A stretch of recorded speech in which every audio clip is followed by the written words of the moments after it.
APC phong mangang daro amate kam tanga hahenge Rak tampaki kanoda akoi news pabiri ba akoi ibai amtanga imna kamera thondok charakke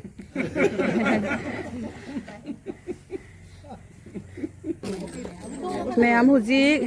लंगान भी खांगेदना हंदकी APSC की exam दा DSP फंगकपको rank 22 दा लाकपजे पपाना खुदल पोर अमा तंबीरी ma'am सु क्लेप तोबियो सुनुपीने माने बेसिदा 22 रैंक लाकपै तबक्ता DSP फंगबा याम साथीने नुंगाई अखोई फैमिली दा चदानाउदा होरकपदगी ngasiubadum चदानाउदा तारकप सुमाइना फना दुम चपाइना ईश्वरगी खुयादु खरमी अतै मखा ताबदि मैम से लोरगे ए दुम हाइजे गे फैमिली के होरपा मुंग तोनसु लंगान बिदा खुदल पोतमी मैम से क्लिप तबिरो अखोगी चतोनमु लंगान बिदा खुदल पोतमी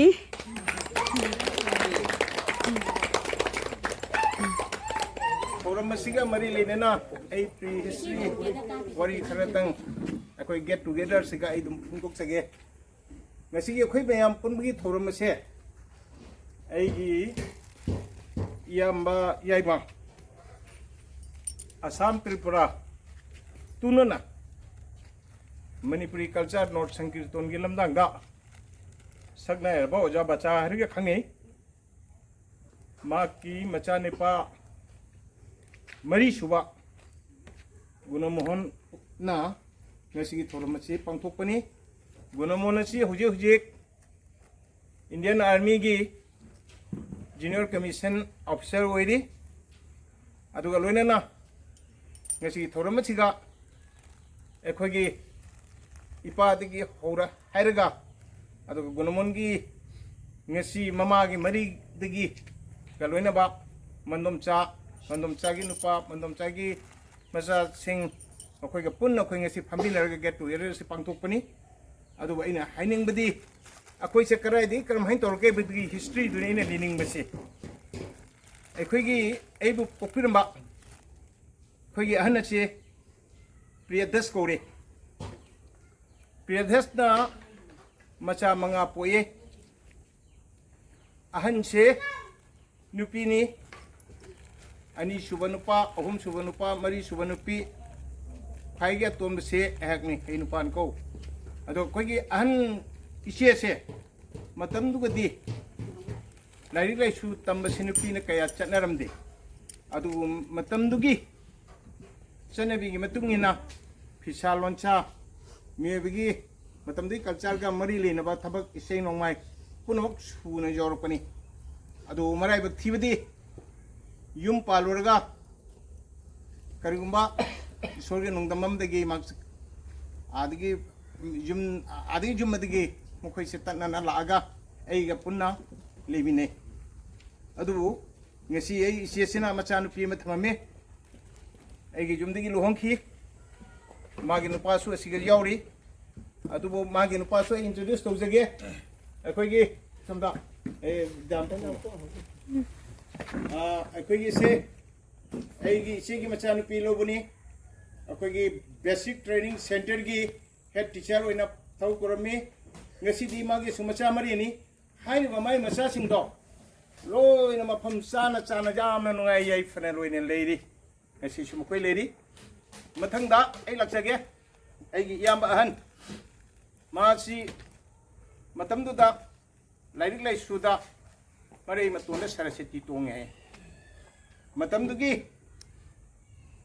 kan pa exam da ai am paper da letter lo khi mini matam du gi अदु माखसे थबक तोरमी हौजिति DGP हाय हाना IGP ऑफिस ता थबक तोरमी अदुदगी मथंग मथंग मासे राजनीति दा पामक पदगी राजनीति चंग हिदुना मतम अमदा अखोगी ब्लॉक से यामना चौरी अंचली अदुगी प्रेसिडेंट वेरमी मथंग दा MLA अनिरक इंडियन कांग्रेस की टिकट फंगदुना लखीपुर कंस्टिट्यूएंसी दे लेपकी लाइबक थिबदी मै लिखरबा मैती मेसिंग सिगा मैती मरी लेप खिदुना अतोप कम्युनिटी ने का की वोट खजित दा खेनरगा अतोप मी ने का की अदो हाइबा इयाम अहनसे महक से ना पोक्चबा मचा अहुमनी नुपा अनिगे नुपी मगा इयाम अहंगी मचा नुपा सी sun and moons English school English sun and moons college ता इंग्लिश की वजह रमी नेहरू दसु यूनिवर्सिटी दा नागालैंड दा इंग्लिश की वजह इन थोक्रमी मादुई एशियस तादना मैती मचा मयाम असम की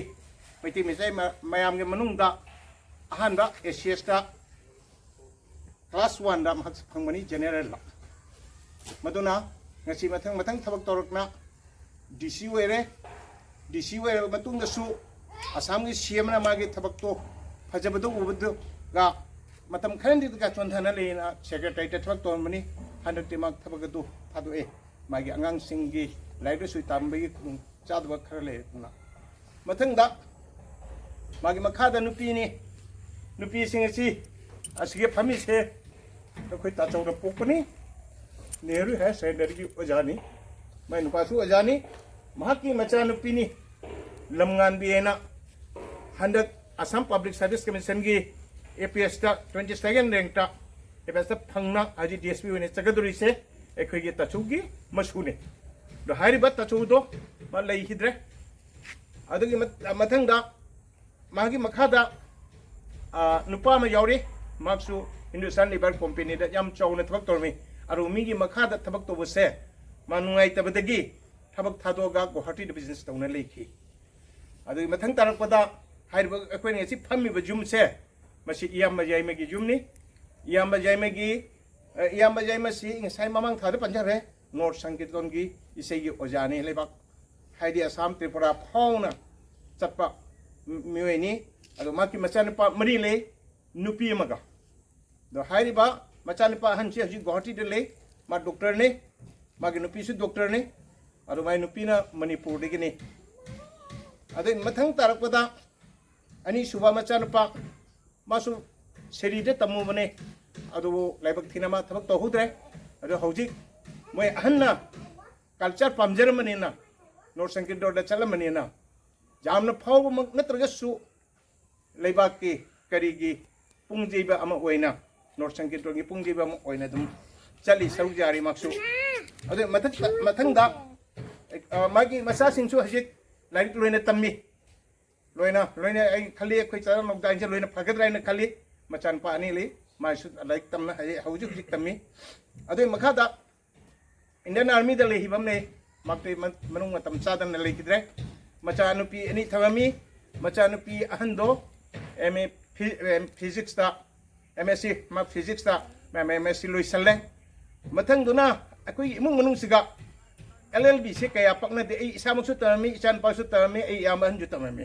अखोय लोइसन ममत ngमखिदे अदुबो होजी अखोय गी केनोगी याम बजायमगी मचानपा नरी सुबसिगी मचानपी अतोमी से आसाम यूनिवर्सिटी LLB है तमी लोइगे दो पंगयाम यामद्रे अदे मतंग तारकपदा नुपी मखजावरी याम बजायमगी हाइब नुपी से मा Jiri the Mayem पामरी my नुपासु college की ओजानी जिरी कॉलेज के अदो खोय सिगी जिरी से खैतंग इरांग लेबनिना मोय ngana हनगे थबक से लोरगा मा पुंफार मोय जाव ngमद्रे माय अंगांग सिंसु लोइना फै माय परिवार सु फै अदगी लास्ट तक ngasiगी खोगी गेट टुगेदर पंखुइबसे गुणमोहन हाइदर पंगतोकनी अखोय इसनपा मागी सुमचानपी अमतनी हाइरिबा मचानपी से माक्सु हजि मखादा करी तंब जाबा लाइक लोइना फै सेंट्रल स्कूल तंबनी मपांडा मानी हजि आर्मी कमीशन जूनियर ऑफिसर से अदुबरी अदुगी हजि लास्ट ता एगी इचे हजि से फमीबा एगी इचे से महक से असम की मैतई नुपी सिंगी मनुंगा अहानब MA नी अहानब कॉलेज की ओजानी माकी मिंग इबेतम बी कौई मतमदुगा नुपी लाइसु तंबा याम कन्ना चनरमदे अदुगा कोई अहंदुना माबु लाइक तमहंदुना नसी कॉलेज के ओजाना वाइस प्रिंसिपल जी कॉलेज की पोथारे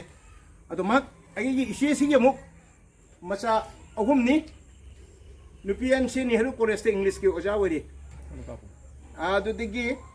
मथंगदा लेरबा नुपी सिना मथंग नुपी अनिगा नुपा मनी ꯃꯊꯪꯒꯤ ꯅꯨꯄꯤꯁꯤꯅ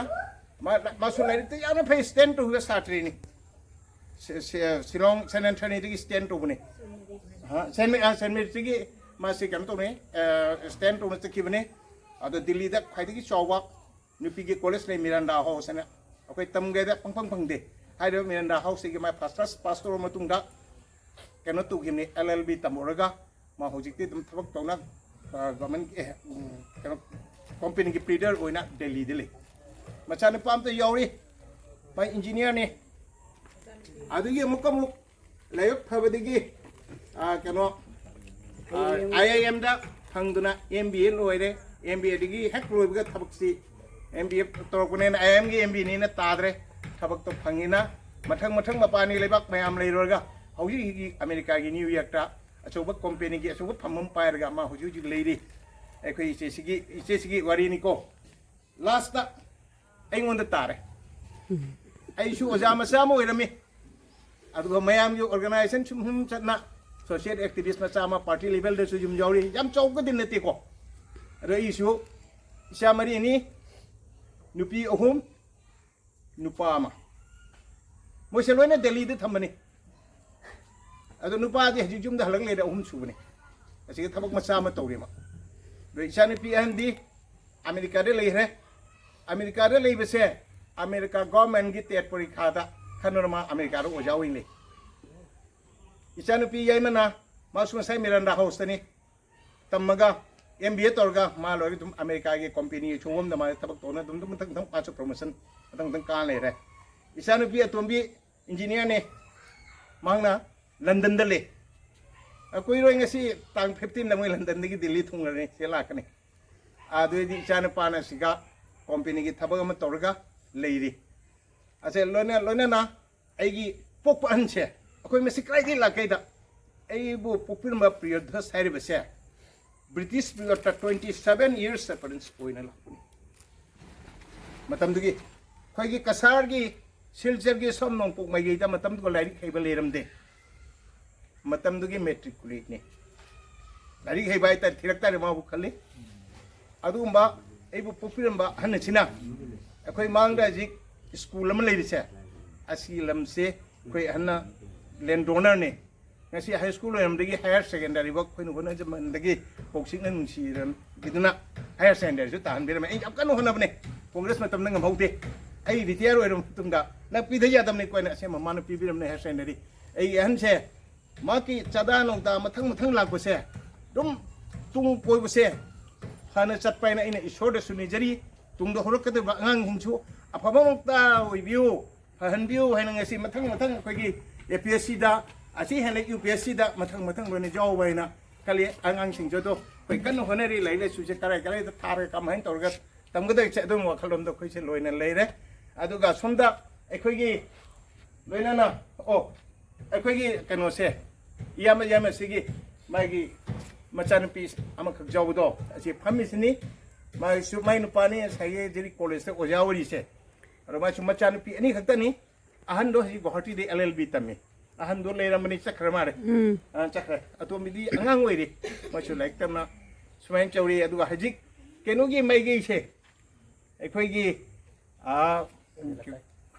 ꯕꯣꯏꯅꯥꯎꯒꯤ ꯏꯃꯥꯒꯤ ꯃꯔꯤꯒꯤ ꯃꯌꯥꯝꯁꯤꯒꯤ ꯋꯥꯔꯤꯗꯤ ꯕꯣꯏꯅꯥꯎ ꯑꯅꯝ ꯁꯛꯇꯨꯗꯤ ꯇꯧꯗꯅ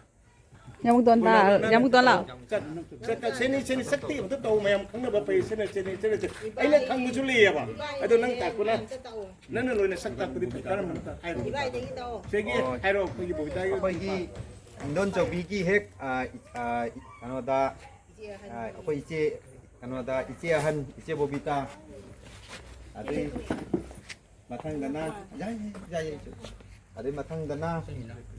ꯏꯆे ꯃꯅꯤ ꯑꯗꯩ ꯏꯆꯦ ꯃꯤꯅꯥ ꯑꯗꯩ ꯏꯆꯟꯅꯨꯄꯤ ꯁꯨꯖꯇꯥ ꯑꯗꯩ ꯑꯩꯈꯣꯏꯒꯤ ꯇꯥꯇꯣꯟꯒꯤ ꯃꯧ ꯏꯇꯩꯃ ꯑꯗꯨꯗꯒꯤꯗꯤ ꯁꯤꯁꯤꯡꯁꯤꯅ ꯑꯩꯈꯣꯏ ꯀꯩꯅꯣ ꯏꯆꯦ ꯕꯣꯕꯤꯇꯥꯏ ꯃꯆꯥꯅꯨꯄꯥ ꯑꯗꯨꯗꯒꯤ ꯁꯨꯖꯇꯥꯒꯤ ꯏꯆꯟꯅꯨꯄꯤꯒꯤ ꯃꯆꯥꯅꯨꯄꯥ ꯑꯗꯨꯗꯒꯤꯗꯤ kano ice manigi ya ice bobtagi ada lagi ice manigi tarik ꯀꯩꯅꯣꯒꯤ ꯀꯥꯇꯣꯟ ꯃꯆꯥꯅꯨꯄꯤ ꯆꯨꯝꯃꯤ ꯀꯥꯇꯣꯟ ꯃꯣꯒꯤ ꯃꯆꯥꯅꯨꯄꯤ ꯑꯗꯨꯗꯒꯤ ꯏꯆꯦ ꯃꯅꯤꯒꯤ ꯃꯆꯥꯅꯨꯄꯥ ꯀꯥꯇꯣꯟ ꯃꯣꯒꯤ ꯃꯆꯥꯅꯨꯄꯥ ꯑꯗꯨꯗꯒꯤ ꯁꯣꯝꯗ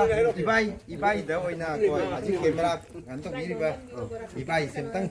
보라 그러기 ꯕꯔꯥꯛ ꯇꯝꯄꯥꯛꯀꯤ ꯀꯩꯅꯣꯗ ꯑꯩꯈꯣꯏ ꯅ꯭ꯌꯨꯁ ꯄꯥꯕꯤꯔꯤꯕ ꯑꯩꯈꯣꯏ ꯏꯕꯥꯏ ꯑꯝꯇꯪ ꯑꯩ ꯑꯝꯇꯪ ꯀꯦꯃꯦꯔꯥ ꯆꯣꯡꯊꯣꯛꯆꯔꯛꯀꯦ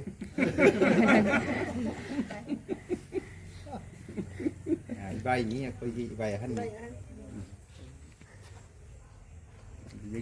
ꯑꯗꯩꯗꯤ ꯑꯩꯈꯣꯏ 이바이 자이마 ꯑꯗꯩꯒꯤ 이세니빠 아이는 마스 레일웨이다 그러다 ꯊꯕꯛ tꯧꯕꯅꯤ ꯃꯥꯏ 이바이 자이마나 그노다 레일웨이 RPF다 캡틴 그노다 인스펙터 랭크다 레이버니 हजी कतिहारदा कनो तवी पोस्टिंग ताई अदई एगी इसेनिपासिना army the junior commission officer नी हजी पोस्टिंग तेजपुरदा हजी पोस्टिंग ताई 네 안강입니다. ꯉꯁꯥꯏꯒꯤ ꯇꯝꯕ ꯈꯣꯠꯄꯅꯤ ꯇꯝꯕꯗꯣ मसा मसागी इंट्रोड्यूस कर दी ꯑꯩꯅ ꯍꯧꯖꯤꯛ ꯑꯁꯥꯝ ꯌꯨꯅꯤꯚꯔꯁꯤꯇꯤꯗ ꯑꯦꯒ꯭ꯔꯤꯀꯜꯆꯔ ꯏꯟꯖꯤꯅꯤꯌꯥꯔꯤꯡ ꯐꯥꯏꯅꯦꯜ ꯏꯌꯔꯗꯅꯤ Okay.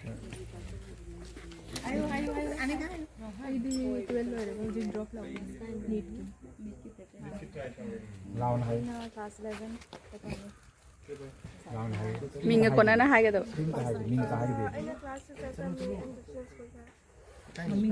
ꯑꯩꯅ ꯍꯧꯖꯤꯛ NITSꯇ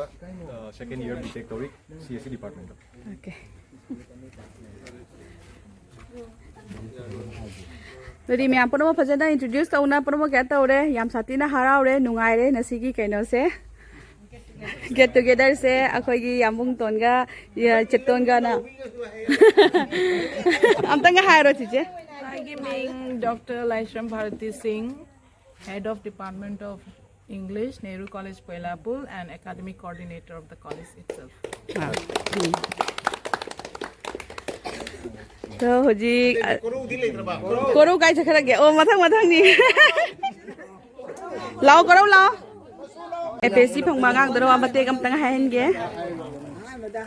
मैम अगी मिंग लंगान सिंगा कौई आई ngasi ai na mayam videos mayam da su hai gi ai ranipur da leiraga bubuk ka leiraga preparation tau gi na adu yum do son da lei yum sini aduna sigi area sidi yamna ai gi hai di aina preparation tau gi matam da yamna lei gi mafam ni na yam nungai ngasi mamton na sumaina get together tau base du hai okay मैं आम से हायरगा आई की video से मतंग असे सुम लोइसा लगे